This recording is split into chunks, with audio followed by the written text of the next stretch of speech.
I helped my dying son lose his V card and I don't regret. In the fall of 2011, my 17-year-old son was diagnosed with a late-stage and aggressive form of leukemia. He was playing in a basketball game for his high school team when he collapsed and did not wake up right away, was rushed to the hospital, and after some testing they determined he had a seizure due to the cancer in his body. He started treatment shortly after, but he was not holding up well. I don't want to go into details because it was very upsetting. When he was nearing the end of his life, I wanted very badly to make sure he at least got to do some of the things he had wanted to do in his life. He was not going to make it to graduate high school, he could not travel in his fragile state, he would never tour colleges, go to his senior prom, etc. I asked him one day what he wanted. What is one achievable thing I could help him have, more for me than anything at that point, just to know we could do something that would make him happy? He told me he wanted to lose his V card.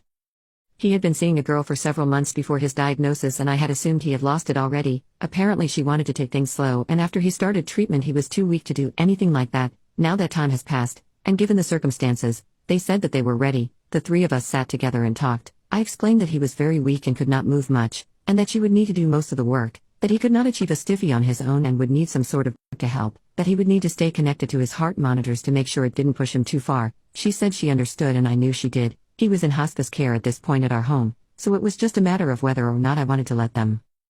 They picked a day and I left the house for several hours to give them some privacy. I had gotten them everything they needed, protection, that certain drug, etc. I did not want this girl to become pregnant with my dying son's baby. I don't regret it. He seemed at peace when I saw him afterwards and he thanked me for being a cool mom. He passed shortly after, and I believe he was happy. I still keep in touch with his old girlfriend. She is a very successful young woman. She is still as kind and gentle now as she was to him.